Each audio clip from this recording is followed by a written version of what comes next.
There is an age-old legend that somewhere in these forgotten wastelands lie the fabled Solomon's mines. The Bible states that Solomon exceeded all the kings of the earth for riches. Now the weight of gold that came to Solomon in 1 year was 606 talents of gold. In modern terms, that means 13.5 tons. The Bible also lists great quantities of other valuables. Where did they come from? Where did his caravans travel to find his fabled mines? What was the source of Solomon's great wealth?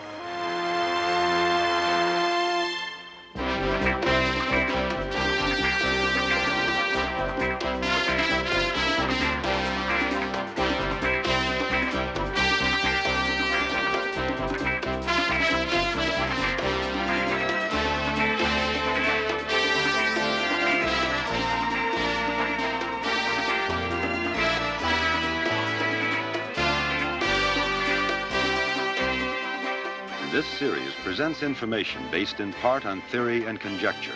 The producer's purpose is to suggest some possible explanations, but not necessarily the only ones, to the mysteries we will examine.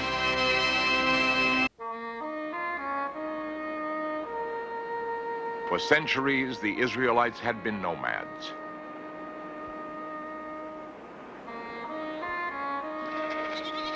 From the time they left Egypt, they had no land to call their own.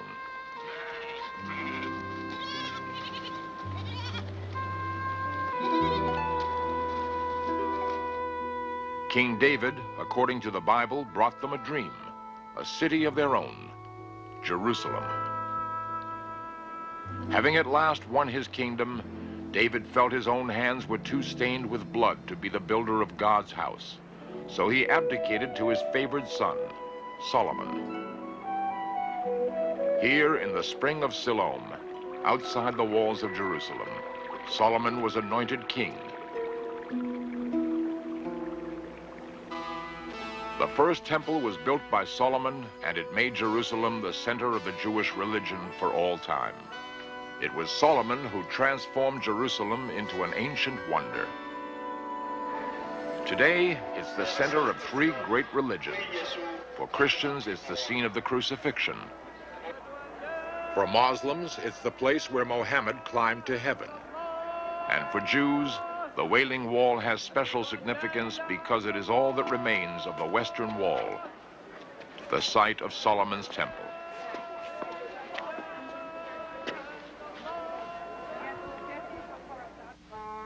Solomon had to secure and develop the territories David had won.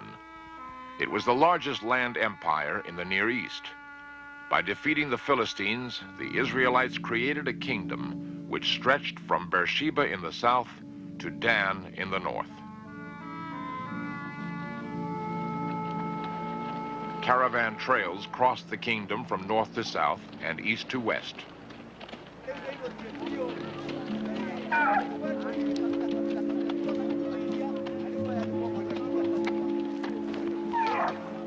Solomon found himself controlling the crossroads of trade for the civilized world, and so was able to command a steady income in tolls for safe passage. Solomon built 6 mighty fortresses which secured the main trade routes of the Middle East. To the northeast, stretching along what is now the Lebanese coast, were the kingdoms of Phoenicia. The Phoenicians had great resources of timber and metal, and skill in working them. What they lacked were agricultural products. To compensate, the Phoenicians turned to trade. Solomon had an abundance of grain.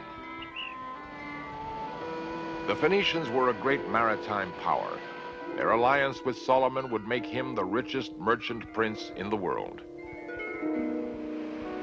In exchange for grain, Phoenicians sailed the oceans and traveled to the limits of the known world and beyond, seeking trade goods.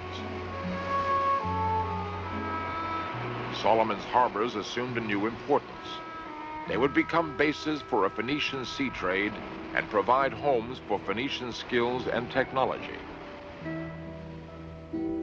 He sent 10,000 men to cut the cedars of Lebanon, timber for his great building projects and for his new shipyards. And even today, the remains of slipways still run down to the sea.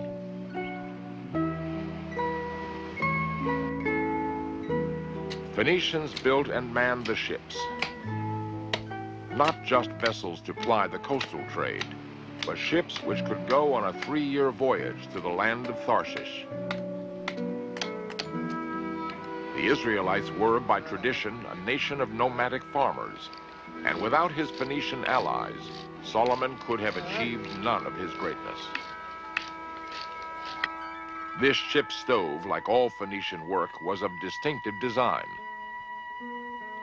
Phoenician style became the Art Nouveau of Solomon's kingdom, using techniques which became traditional and have changed little since.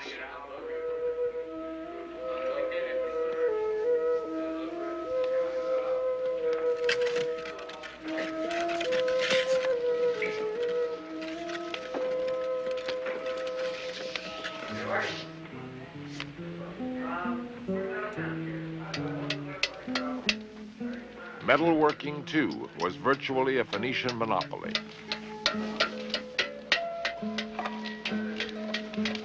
They had the skills for making not only the necessities of life, but for working rare metals as well. The metal arrived already refined in ingots. Along with the cargoes of precious metals, the ships brought apes and peacocks and ivory. Their skill at working with gold keystoned the craft of the Phoenicians and creates the mystery. Where did Solomon's gold come from? The answer to the question may be found in the extraordinary relationship that developed between the Israelites and the Phoenicians. Each had what the other needed. To find Solomon's mines, it's important to understand the trade between the two nations. The Phoenicians opened up to Solomon the trade routes of the world. In return, Solomon guaranteed them a regular supply of oil and wheat. This agricultural surplus gave him his purchasing power and was the real basis of his wealth.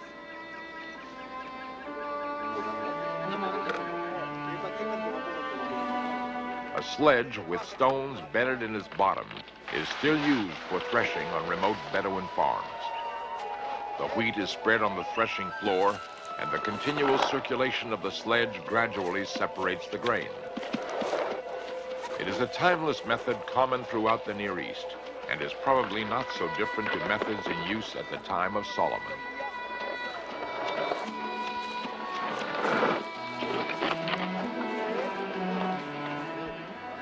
Tossing the wheat in the air separates the chaff, which is blown away in the wind.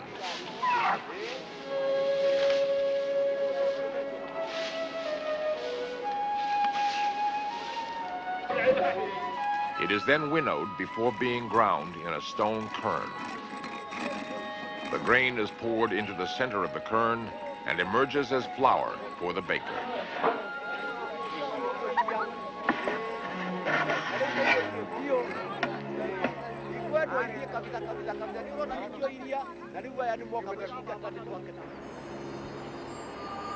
Agricultural produce was brought in to be stored in great warehouses and granaries. For 1 month in the year, each of the 12 provinces had to feed the capital. These new cities were built under the supervision of Phoenician craftsmen. Theirs were the skills which crafted the masonry, walls, and staircases, cutting the stone into accurate geometric blocks.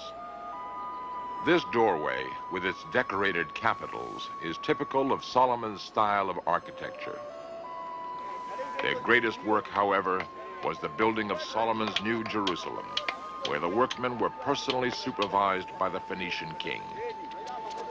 The stone was quarried locally, and the city was transformed from a small fortress town into one of the wonders of the ancient world.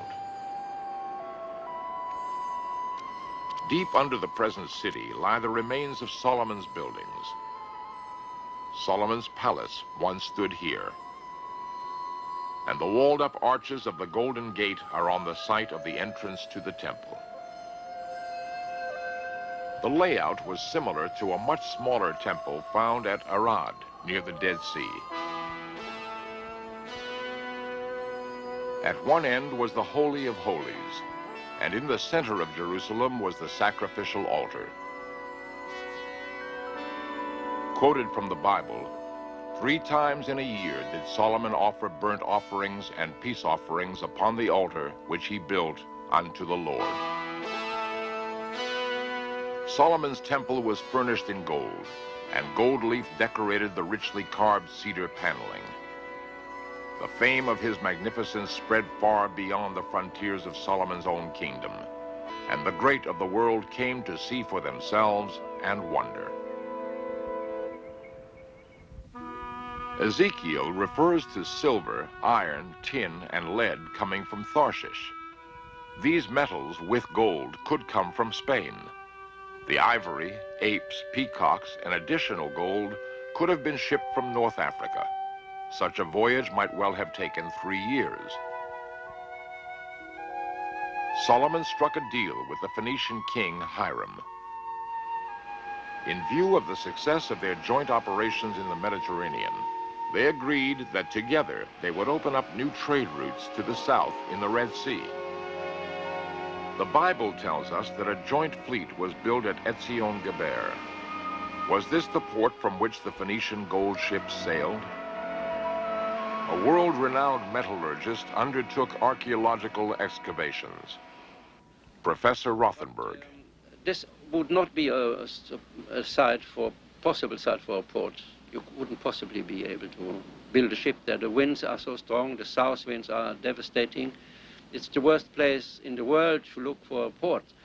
The only site I can see is a small island called Jasirat Pharaon, the Coral Island, south of Eilat, which has a natural port, a beautiful anchorage. Even in the biggest storm, it will be quiet in that small bay. It's the only natural port, and I'm sure this is the site. Here, excavations unearthed warehouses and workshops. Were the remains of caulking pitch and tar, which were found beside the small fortified harbor, used on Solomon's new fleet? The whole island was enclosed in a fortified wall, part of which still exists at the base of later fortifications. This new port would open up a whole new hemisphere.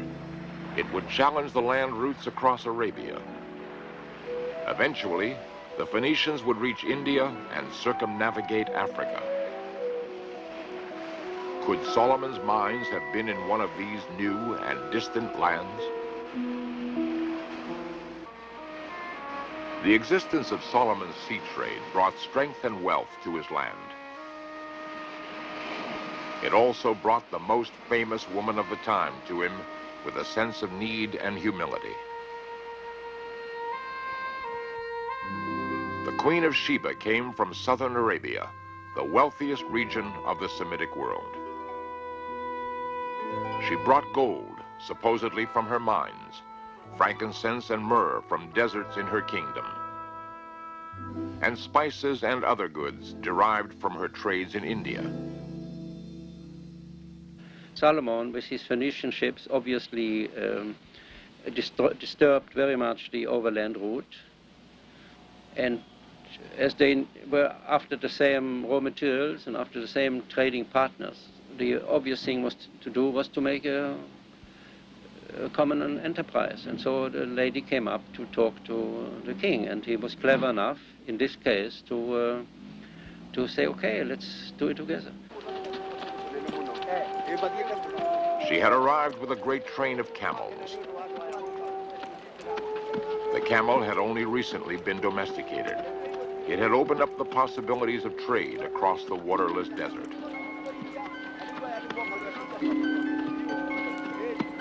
So it seems they concluded their trade treaty. In return, Israel would have provided her with agricultural produce and manufactured products of third countries like Phoenicia. The queen was certainly impressed by what she had seen. Thy prosperity exceedeth the fame which I heard. Silver was nothing accounted of in the days of Solomon. Everything at his court was made of gold.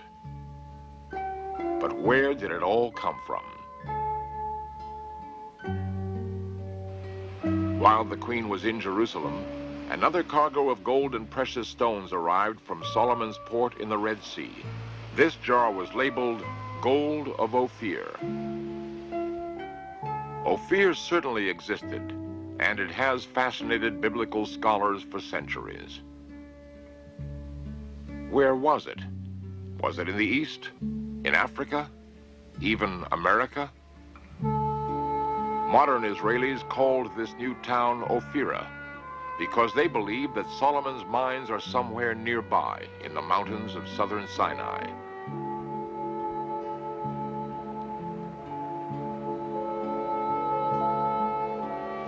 The landscape is littered with the debris of recent war, but there is no trace of Solomon's mine. Merchants traveling north from the Red Sea towards Jerusalem may have left a clue. En route, they sought shelter from the heat of the day in the shade of a canyon.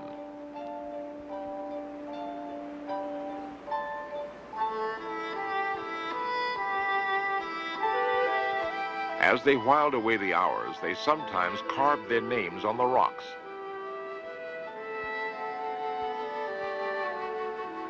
And once someone carved a Phoenician ship. This is a much larger and more seaworthy vessel than the small inshore craft which plied the Mediterranean coast. These could have been the ships that sailed the Arabian coast in search of gold. From the size and number of amphora jars they carried, we conclude that these ships were large and strong enough to sustain long voyages. The Red Sea is full of coral reefs and sudden winds. It is a graveyard of ships. And even today, the local fishermen cast their nets in the shallows rather than venture upon the waters. To avoid the monsoons, the ships would have to leave in July and return in December. So, exactly where did these ships travel? Where was Ophir?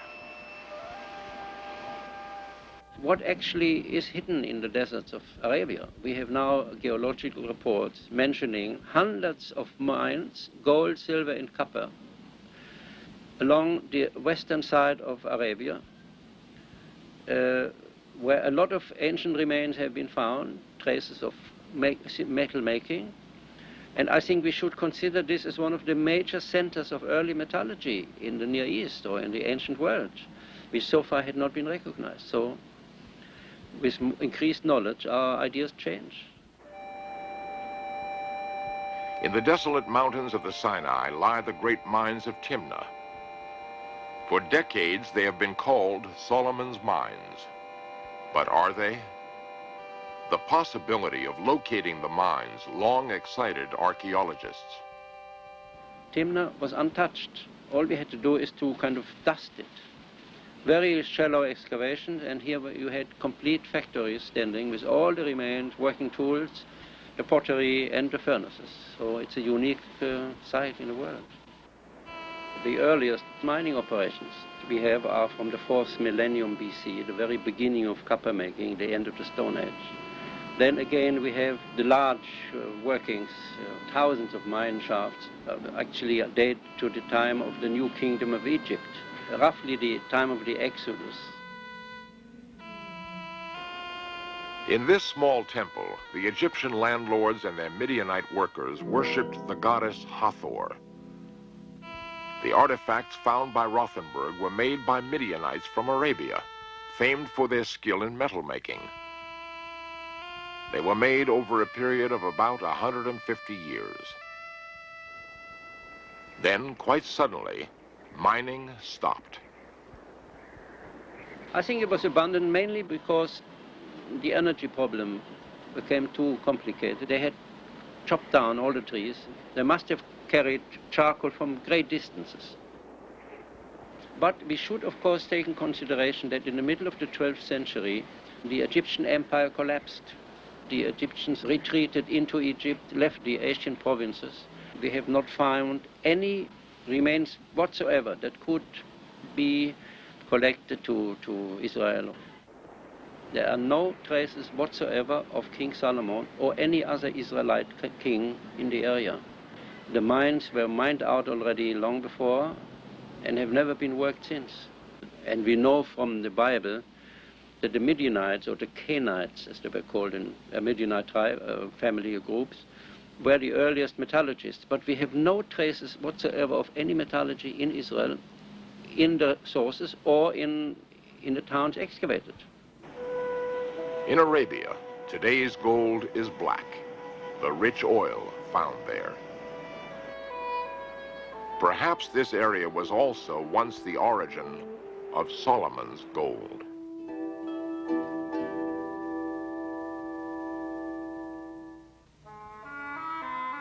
Did Solomon ever have his own mines, or did he simply trade with people that did? After his death, his kingdom fragmented, and his ships rotted on the shore. Solomon's trading partnership with the Phoenicians had made him the richest man in the world. The magnificence of his wealth was never to be seen again in Israel. Historians who wrote about it long after his death made it a legend in its own right. Where it came from was forgotten. All that was left was a memory of untarnished glory. The sun had set on the greatest maritime adventure of the ancient world.